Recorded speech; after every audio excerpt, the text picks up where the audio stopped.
दोस्तों मैं बात कर रहा हूँ डॉक्टर अफरोज तारिक से। दोस्तों जब आप मुशायरे के स्टेज पर बहुत से शोरा को देखते हैं तो उसमें एक नाजिम भी होते हैं, यानी वो प्रोग्राम का संचालन करते हैं।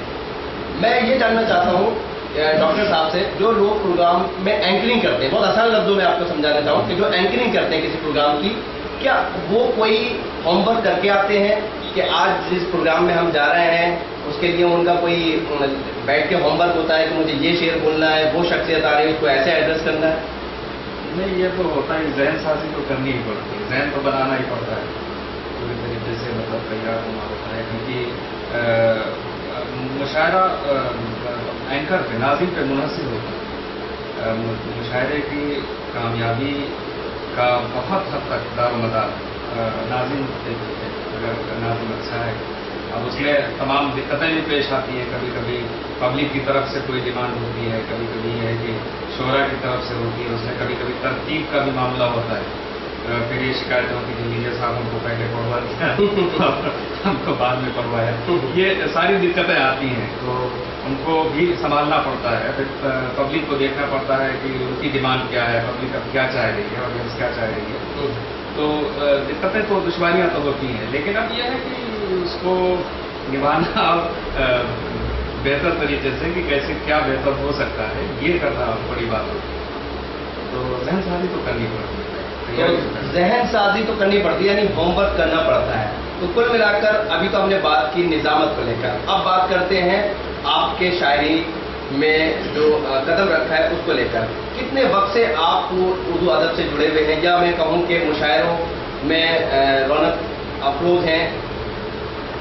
जी तकरीबन 18-19 साल मैं शायर कर रहा हूँ। चूँकि घर में भी इस तरह का माहौल था, तो धीरे धीरे फिर शेर कहने की तरफ रग़बत हुई और फिर धीरे धीरे शेर। तो बीच में थोड़ा सा ऐसा हुआ कि शुरू में शायरों से ज़्यादा रग़बत रही, फिर बीच में पढ़ाई का दौर रहा, इस तरह से थोड़ा सा है। तो अब ये समझ लीजिए कि दोबारा लगभग 4-5 साल फिर मैं और मुशायरों में। अब तक हिंदुस्तान के आपने कितने जो है शहरों में मुशायरों में शिरकत की है? जी मुंबई में साबु सिद्दीक ग्राम में मुशायरा जनाब सप्लाई हैदर मजमून,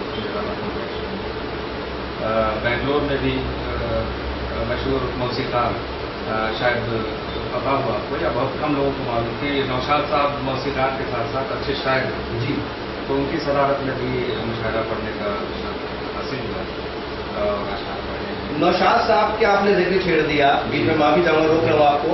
नौशाद साहब आपने बताया कि शायर भी थे, संगीतकार के साथ साथ। तो नौशाद साहब से जब आप शायरी कर रहे थे तो किस तरह के तासुरात पेश किए थे नौशाद साहब ने? नहीं, बहुत अच्छे तासुरात उनके थे और बहुत उन्होंने शाबाशी दी और हौसला अफजाई, काफ़ी हौसला अफजाई की और इस तरह से हमारा हौसला बढ़ा कि इतने बड़े बड़े लोग इसमें काफ़ी नाम और शोहरत हुई। तो मतलब इस तरह के प्रोग्राम में धीरे धीरे शिरकत हुई और हौसला बढ़ता गया और हम आगे बढ़ सकते। जहाँ तक आपके बारे में मुझे पता है, आप पत्रकार भी हैं और डॉक्टर भी हैं, तो ये तीनों सलाहियत से आप माला माल हैं, लेकिन शायरी की तरफ आप किस तरह से रुजू कर गए? जैसा कि बताया मैंने कि चूँकि घरेलू माहौल ऐसा था और हमारे घर में वालिद साहब की शायरी वगैरह, तो धीरे धीरे उन्हीं की सोहबत में रह के कहने का तरीका। वैसे भी दादा जो थे हमारे उन्हीं और बहुत ही अदब नवाज थे और शेरों से काफ़ी लगाव थे। तो बचपन में भी जो अक्सर जब प्रोग्राम्स हुआ करते थे तो उसमें अशार जैसे नाना काल पे अशार और मौलाना अल्ताफ हुसैन खानी के अशार, ये सब उन्होंने याद करा के और जैसे कहीं कोई प्रोग्राम हो रहा है तो उसमें पढ़वाते थे, काफ़ी खुश होते थे। फिर धीरे धीरे वालिद साहब की इस तरफ निशान हुआ और शेर। तो शायरी के लिए हम ये समझे कि एक घराने में जिसके बाप दादा शायर होते हैं उनका जो औलाद होगी वो शायर होगी, क्या ये समझे हो? यानी कि ये भी शायरी भी जो है वो जैसे विरासत के तौर पे चली आ रही है, या फिर कुछ ना कुछ आदमी सीखता है, या फिर ये कहेंगे कि अभी तो गॉड गिफ्ट है? इन सब बातों में आप क्या कहना चाहेंगे? नहीं, तीनों चीज़ें होती है। कभी कभी ये है कि जैसे माहौल इस तरह से मिला, फिर जहन इस तरह से बना और शायरी की शुरुआत हुई। कभी कभी ये है कि हालात ज़्यादा उनका शुरू होता है और शाम होने लगती है। कभी कभी कुछ वक्त कुछ लोग मतलब दिलबदी शायरी सडनली कोई बात सोची और शेयर आपके अपने जो अशार हैं जो आपको अच्छे लगते हैं वो कौन से हैं? अब वैसे तो बेसिकली मैं गज़लों का ही शायर हूँ। गज़ल तो उसमें कुछ अशार इस तरह से हैं कि मैं चाहता हूँ बिल्कुल।